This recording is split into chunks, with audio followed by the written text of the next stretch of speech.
오늘 말씀은 하나님의 말씀으로 무장하라 라고 하는 제목으로 함께 은혜를 나누고자 합니다.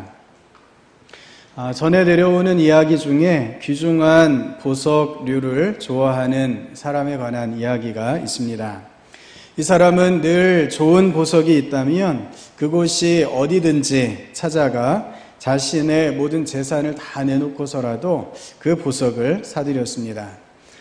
그 사람의 인생의 최종 목표는 세상에서 가장 귀한 보석을 가지는 것이었지요. 이런 목표를 가지고 참 열심히 보석을 모아들이던 중에 사막 너머에 아주 귀한 다이아몬드가 있다라고 하는 이야기를 듣습니다. 당연히 그는 다이아몬드를 찾으러 떠났습니다. 사막 너머에 있었기 때문에 사막을 통과해야 했지요. 하지만 사막에 들어서고 얼마 지나지 않아서 그만 길을 잃어버리고 말았습니다. 똑바로 길을 찾아도 쉽지 않은 사막길이었는데 사막에서 길을 잃어버리고 그는 많은 시간을 허비해야만 했습니다. 그 사이 가지고 있던 물도 다 떨어져 버리고 몸에 수분마저도 건조하고 강렬한 사막의 햇빛 덕분에 다 날아가 버렸습니다. 한마디로 지금 죽어가고 있는 그런 상태이지요.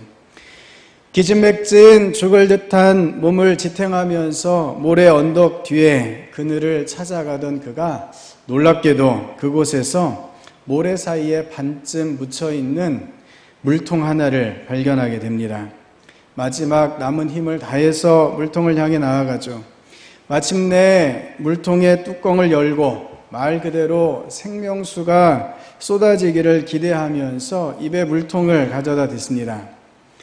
그런데 물이 나왔을까요? 물이 아니라 청백색의 참으로 아름다운 다이아몬드들이 물통에서 주르륵 쏟아져 내립니다. 그 청백색의 다이아몬드, 이 사람이 평생에 걸쳐 찾았던 세상에서 가장 최고의 보물 중에 보물이 바로 이 청백색의 다이아몬드였습니다. 하지만 그는 이 다이아몬드들을 사막 위로 던져버렸지요. 결국 그는 사막에서 절망 가운데 죽고 말았다라고 하는 이야기입니다. 많은 사람들의 꿈이 이 사람과 비슷한 것 같습니다. 많은 사람들이 꿈을 찾아서 그 보석을 찾아서 행복하게 살기를, 그렇게 자신의 꿈이 이루어지기를 소망하며 살아가죠. 물론 사람마다 그 보석이 조금씩 다르기도 합니다. 어떤 사람은 말 그대로 보석을 쫓아가는 사람이 있기도 하지요. 하지만 어떤 사람은 돈을 쫓아가고, 어떤 사람은 명예를 쫓아가고, 어떤 사람은 건강과 평안을 쫓아가기도 합니다. 예전에 드라마 중에 쩐의 전쟁이라고 하는 드라마를 혹시 보신 적 있으신지요? 박신양 씨가 주인공으로 나왔었는데 돈 때문에 가족을 잃고 큰 상처를 입습니다. 그럼에도 불구하고 그 돈으로 다른 사람들에게 복수하겠다 하는 일념으로 살아가죠. 이 주인공의 대사 중에 아버지는 돈이 없어 죽었지만 나는 돈에 깔려 죽더라도 돈이 없어서 죽지는 않겠습니다. 이런 대사를 남깁니다. 참 비장한 대사 같기도 합니다. 하지만 많은 사람들이 이 정도는 아니더라도 돈을 목표로 또는 또 다른 보석들을 목표로 편안하게 살아갈 수 있는 환경을 찾아 살아가지요. 하지만 성도 여러분, 어떻습니까? 우리에게 인생의 목표들이라 여겨지는 이 보석들은 사실 우리를 살게 할 수 있는 것이 아니라는 것입니다. 그 보석들 모두는 우리가 사는데 필요하긴 하지만 그것이 우리를 살게 하는 것은 아닙니다. 더구나 사막과 같은 더욱 열악한 상황 가운데서 살 수 있도록 하는 것은 보석이 아니지요. 사막의 보석들이 하늘의 별만큼이나 많이 쏟아진다 하더라도 그 보석들이 우리를 살아가게 하지는 못합니다. 죄로 하나님의 품을 떠나서 자기 마음대로 살아가고 죄 가운데 상처 주고 상처받으며 신음하는 사람들에게는 아무리 많은 보석이 있다 하더라도 그 보석이 사람을 살게 하지는 못합니다. 사람을 살게 하는 것은 보석이 아니라 하나님이십니다. 성도 여러분, 이 사실을 확실히 믿으시기를 바랍니다. 우리를 살게 하는 것은 돈이나 명예나 좋은 학벌이 아니라 하나님이심을 믿으시기 바랍니다. 하나님께서 우리를 살게 하여 주시기 때문에 우리는 보석이 아니라 하나님을 찾아야 합니다. 우리에게 필요한 것을 하나님께서 주시기 때문에 하나님을 찾는 것이 아니라 하나님만이 우리의 살 길이기 때문에 우리는 하나님을 찾아야 합니다. 우리에게 있어야 할 그 꼭 필요한 것들을 우리가 하나도 가지고 있지 못한다 하더라도 우리는 살 수 있습니다. 하나님이 함께 하시면 우리는 살 수 있습니다. 우리가 하나님을 잃어버리게 되었을 때 우리는 잘못된 목표를 찾아가며 방황하고 헤매며 다닐 수밖에 없게 됩니다. 하나님을 찾아야 하는데 성도 여러분, 우리가 어떻게 하나님을 찾을 수 있을까요? 어떻게 하나님을 발견하고 하나님을 만날 수 있겠습니까? 바로 하나님의 말씀을 통해서 우리는 하나님을 만나게 됩니다. 말씀을 통해 우리는 하나님께 가까이 나아갈 수 있고 말씀을 통해 우리는 하나님을 가장 잘 찾을 수 있게 됩니다. 우리가 성공의 절정에 있을지라도 인생의 절정에 있을지라도 때로는 고난의 골짜기에 있을지라도 때때로 어둠 속에서 좌우를 분별할 수 없을 때라도 하나님의 말씀이 있다면 그 말씀이 우리를 하나님께로 이끌어가는 나침반이 되어 주시는 줄로 믿습니다. 오늘 우리가 함께 읽은 본문 말씀 가운데 이스라엘 백성들은 새로운 출발점에 서고 있습니다. 이 출발점에서 느헤미야는 백성들에게 하나님의 말씀을 선포하고 하나님의 말씀을 민족과 인생의 목표로 삼기를 촉구하고 있습니다. 오늘 본문을 살펴보면서 그 하나님의 말씀에 대한 은혜들을 함께 나누고자 합니다. 오늘 우리가 느헤미야 8장을 읽었는데요. 앞서 7장까지 이스라엘 백성들은 예루살렘 성벽을 재건하고 있었습니다. 이스라엘 나라가 멸망하고 페르시아의 지배하에 놓여 있었지요. 나라가 망했기 때문에 느헤미야의 고향인 예루살렘이 제대로 번영하거나 성장할 수는 없었습니다. 그와는 정반대로 성문은 불타고 성벽들은 무너져 내려버렸습니다. 황폐해져 갔지요. 이 사실을 안 페르시아 제국의 술 맡은 관원장 느헤미야가 왕에게 요청해서 예루살렘 성벽 재건을 허락받습니다. 그리고 포로되었던 이스라엘 백성들을 인솔해서 예루살렘으로 돌아와 주변의 그 반대 세력들과 싸우면서 성공적으로 예루살렘 성벽을 재건하게 됩니다. 이 이야기가 느헤미야 7장까지 기록되어 있습니다. 그런데 성도 여러분, 느헤미야의 진짜 목표가 무엇이었을까라고 하는 것입니다. 예루살렘 성벽을 재건하는 것이 1차적인 목표였는데 회파된 그 무너진 예루살렘 성벽을 다시 쌓았습니다. 그 목표가 이제 성취가 되었죠. 하지만 느헤미야에게는 더욱 중요한 일이 남아 있었다라고 하는 것입니다. 느헤미야와 이스라엘 백성들은 그것이 끝이 아니라 이제야 비로소 시작인 것을 깨닫게 됩니다. 성벽을 재건했고 외부의 세력들로부터 스스로를 보호할 수 있겠다 안심하려는 그 순간 이스라엘 백성들은 자신을 지켜주는 것이 그 성벽이 아니라라고 하는 사실을 깨닫기 시작합니다. 그래서 자발적으로 모든 백성들이 일제히 예루살렘 성문 중에 하나인 수문 앞으로 모여들게 됩니다. 그때 모여든 사람은 남자나 여자나 할 것 없이, 어른이나 아이나 할 것 없이 누구든지 알아들을 만한 모든 사람들이 그 자리에 모여들었습니다. 말을 듣고 깨달을 수 있는 서너 살 아이로부터 어르신에 이르기까지 이스라엘 백성들이 누구나 다 그 자리에 모여들었지요. 성도 여러분, 저와 여러분 역시 이 이스라엘 백성들처럼 하나님의 말씀 앞에 나아가실 수 있기를 바랍니다.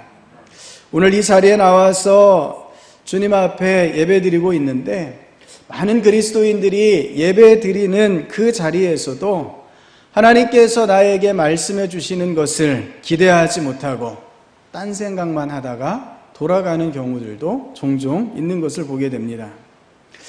항상 주님 앞에 마음을 돌이키시고 하나님께서 나에게 말씀해 주실 것을 기대하며 하나님 앞에, 말씀 앞에 나아갈 수 있는 저와 여러분 될 수 있기를 바랍니다. 말씀을 듣기 위해서 말씀 앞에 서시고 귀를 여시고 마음을 열 수 있는 주의 백성들 되시기 바랍니다. 하나님께서 말씀해 주시는 줄로 믿습니다. 여러분의 열린 귀로, 열린 마음으로 주님의 말씀을 듣고 깨닫고 나아갈 수 있기를 축복합니다. 그렇게 백성들이 말씀을 듣기 위해서 모여든 시간이 새벽부터 정오까지였다라고 말씀합니다. 새벽이면 해가 뜰 때쯤을 가리키고 있습니다. 정오는 낮 12시이지요. 이른 아침부터 그 오전 시간을 온전히 하나님의 말씀 듣는데 집중하고 있습니다. 보통 이 시간이면 직장인들은 출근을 하고 우리 학생들은 학교를 가는 시간이죠. 그리고 가장 집중할 수 있는 좋은 시간입니다. 맑은 정신으로 업무에 집중하기도 하고 공부에 집중하기도 합니다. 이스라엘 백성들이 다른 모든 일들을 다 제쳐두고 모여서 말씀 들었던 그 시간은 그들이 온전히 집중할 수 있었던 시간이었습니다. 말씀에 귀를 기울이고 말씀에 마음을 기울이고 그렇게 말씀에 집중함으로 듣고 깨달을 수 있는 가장 좋은 시간이었다라고 하는 것이지요. 어떤 분들은 성경을 꼭 잠자기 전에 읽는다고 하십니다. 왜 꼭 잠자기 전에 성경을 읽으실까요? 때때로 성경을 자기 전에 읽으니까 잠이 잘 오더라 라고 하는 것입니다. 몸도 마음도 평안해져서 잠이 금방 오기 때문에 그때 성경을 읽는다라고 하는데, 종종 그렇게 잠자려고 성경책 읽는 경우도 있는 것 같습니다. 두껍고 어려운 말 많이 나오는 책, 우리를 쉽게 졸립게 하기 때문일 수도 있죠. 성도 여러분, 성경을 읽기 위해, 하나님의 말씀을 듣기 위해, 하나님의 음성을 듣기 위해 가장 신선한 시간, 가장 맑은 시간을 정할 수 있는 저와 여러분 될 수 있기를 바랍니다. 불치병으로 거의 돌아가시게 된 어머니를 돌보았던 한 딸의 이야기가 있습니다. 어머니는 온종일 고통을 호소했습니다. 하루하루 병세가 악화되어 갑니다. 침대에서 움직이지도 못하는 상태가 되었습니다. 이 딸은 어머니를 정성스럽게 모셨죠. 매일 몸을 닦아드리고 시간마다 몸을 돌려서 눕게 해드리고 식사를 떠먹이고 배변을 처리합니다. 이 딸은 어머니를 그렇게 정성스럽게 돌보면서 하나님과의 시간이 사라져버린 것을 깨닫게 됩니다. 그래서 하나님께 기도하죠. 예수님, 제발 오늘 밤에 깨어 주님과 함께 시간을 보낼 수 있게 해주십시오. 하나님이 이 딸을 깨워주셨습니다. 병원의 당직자들만 빼고 대부분의 사람들, 환자들이 깊은 잠에 빠져든 시간, 새벽 2시에 그녀는 일어나서 말씀을 읽고 기도하고 그러면서 새 힘과 새 은혜를 얻고 하나님께서 함께 해주시는 것을 경험하게 됩니다. 이제 밤마다 새벽 2시에 하나님께서 깨워주실 줄 믿고 잠들었고, 그 시간 이 딸은 일어나서 하나님을 만날 수 있었다는 이야기입니다. 성도 여러분, 이 딸이 가장 고난 그 시간에 깨어서 하나님을 만날 수 있었던 이유가 무엇입니까? 가장 고요한 시간, 아무에게도 방해받지 않고 하나님께 집중할 수 있었던 가장 맑은 시간을 간절히 바랬기 때문에 그렇지요. 그 시간을 하나님께 드리고 하나님의 말씀을 읽고 하나님과 대화하며 기도하기를 이 딸은 원했습니다. 여러분도 그 귀한 시간을 주님 앞에 드릴 수 있기를 바랍니다. 하나님께서 그 시간을 통해 여러분에게 양식을, 은혜를, 새 생명의 능력을, 여러분이 살아갈 수 있는 은혜를 허락하여 주실 줄로 믿습니다. 이스라엘 백성들이 수문 앞 광장에서 새벽부터 정오까지 하나님의 말씀을 듣고자 모였습니다. 가장 맑은 시간 마음을 합하여서 그 자리로 나와왔는데 오늘 5절 말씀부터 보면 참 그 장면이 너무나 놀라운 광경입니다. 5절에 보니까 학사인 에스라가 모든 백성 위에 서서 그들 앞에서 책을 펴니다. 그때 백성들이 어떻게 했습니까? 모든 백성들이 자리에서 일어납니다. 여러분 한번 상상해 보십시오. 수많은 군중들이 모여 있습니다. 그들 앞에 연단이 준비되어 있고 한 사람이 그 연단에 올라와 성경 두루마리를 펼칩니다. 온 백성이 그때에 자리에서 일어섭니다. 그러자 그 연단에 올라온 사람이 찬양하라 위대하신 여호와 하나님이라고 외칠 때 이 찬양을 들으며 모든 백성들이 손을 들고 아멘, 아멘 응답하며 땅에 엎드려 얼굴을 대고 하나님 앞에 경배를 올려드립니다. 여러분, 이 말씀 참으로 흥분되지 않습니까? 이 말씀을 볼 때마다 저는 참으로 가슴이 쿵쾅쿵쾅 뛰는 벅찬 감정이 솟아올라옵니다. 하나님의 말씀이 기록된 책을 펼 때마다 자리에서 일어나고 하나님을 송축할 때 손을 들고 아멘, 아멘 화답하면서 엎드려 하나님을 경배하는 이 모습, 여러분 이 백성들의 모습에 무엇을 느낄 수 있습니까? 하나님의 말씀 앞에 가만히 있을 수 없다라고 하는 것이지요. 하나님의 말씀의 그 은혜 가운데 감동으로 나아가고 있습니다. 하나님의 말씀의 권위 앞에 온 마음을 다하여 복종하고자 하는 백성들의 고백입니다. 하나님의 말씀만이 아멘이라고 응답할 수 있는 생명의 말씀임을 이스라엘 백성들이 믿음으로 고백합니다. 하나님께서 말씀하시면 그 말씀대로 순종할 준비가 되어 있다라고 하는 다짐과 결단의 모습이지요. 성도 여러분, 수문 앞 광장에 모인 이스라엘 백성들의 이 모습이 바로 신동교회의 모습이 될 수 있기를 바랍니다. 저와 여러분의 모습이 될 수 있기를 축복합니다. 하나님의 말씀 앞에 말씀의 권위를 인정하고 하나님의 말씀만이 살 길임을 믿고 말씀을 받기 위해 하나님 앞에 엎드리시는 주의 백성들 되시기를 바랍니다. 하나님 앞에 말씀을 들을 준비가 되어 있습니다. 아멘, 아멘 고백하며 외치는 주의 백성 될 수 있기를 바랍니다. 우리가 그렇게 말씀을 받을 수 있고 그 말씀의 새로운 은혜 가운데 나아가게 됩니다. 하지만 하나님의 말씀을 듣고 말씀을 그대로 따르는 것 쉽지 않지요. 말씀을 읽는 것조차 쉽지 않은 현실을 보게 됩니다. 여러분 헬렌 켈러를 다 아시지요? 헬렌 켈러가 이런 유명한 말을 남겼습니다. 마귀는 먼지 덮인 성경을 무서워하지 않는다. 종종 우리가 성경책 던지지 말아라 이런 소리를 듣죠.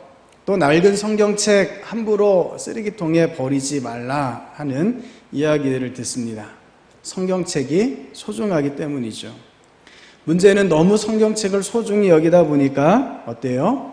책장에 모셔두기만 할 때가 너무 많죠. 그래서 성경책에 먼지가 쌓일 때가 많습니다. 전혀 펴서 읽어본 흔적이 없는 성경책입니다.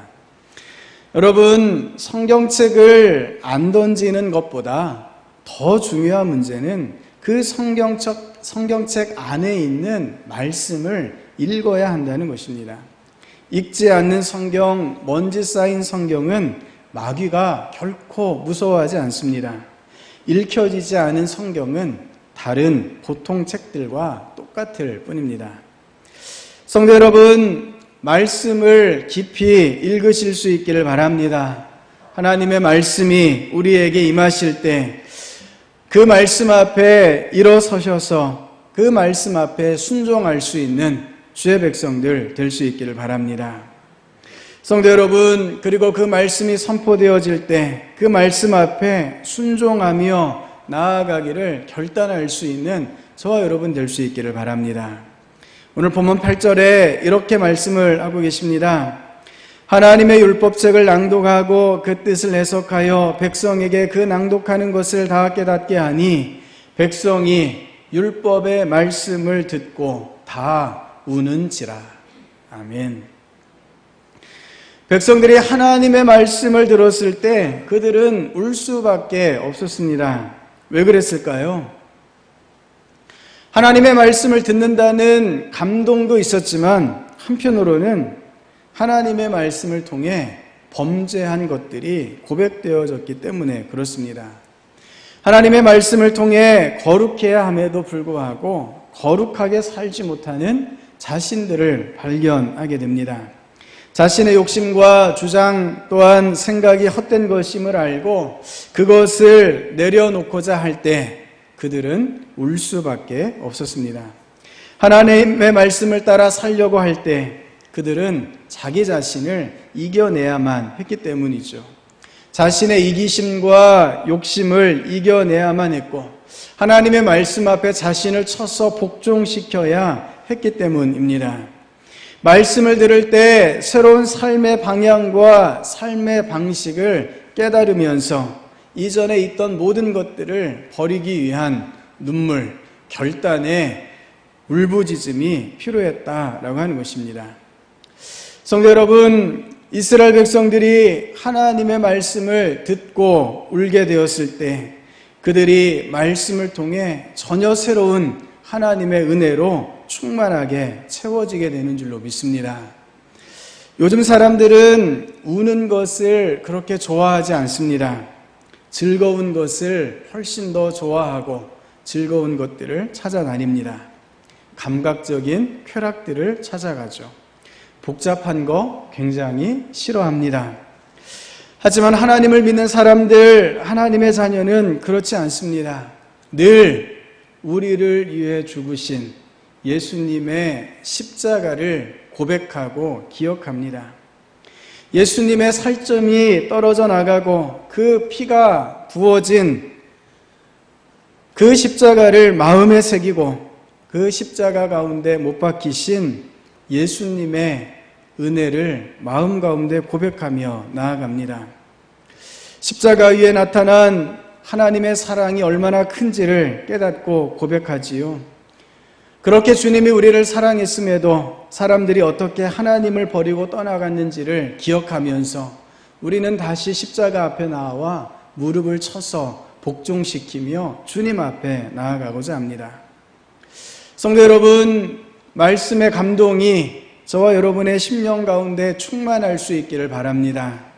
그 말씀이 우리 가운데 눈물이 되어 흘러내릴 수 있기를 바랍니다. 우리의 모든 죄악들이 고백되어지고 우리의 이전의 모든 욕심들이 주님 앞에 내려놓게 되는 결단의 눈물로 우리의 심령이 채워질 수 있기를 바랍니다. 말씀 앞에 눈물 없이는, 말씀 앞에 하나님 주시는 감동 없이는 어떠한 말씀도 우리 가운데 능력이 되지 못합니다. 오늘도 우리를 말씀으로 부르시는 하나님 앞에 성령 하나님의 충만하심 가운데 감동으로, 결단으로 나아가실 수 있기를 바랍니다. 하나님께서 저와 여러분을 계속해서 말씀으로 부르시고 그 음성을 들려주시고 우리와 함께하여 주시기를 원하시는 줄로 믿습니다. 말씀을 듣고 그 말씀으로 무장하여 이 세상을 이기며 나아가시는 주의 백성들 되시기를 바랍니다. 말씀 앞에 오직 아멘, 아멘, 이 역사가 우리 신동교회 가운데 충만하게 나타날 수 있기를 바랍니다. 기도하시겠습니다.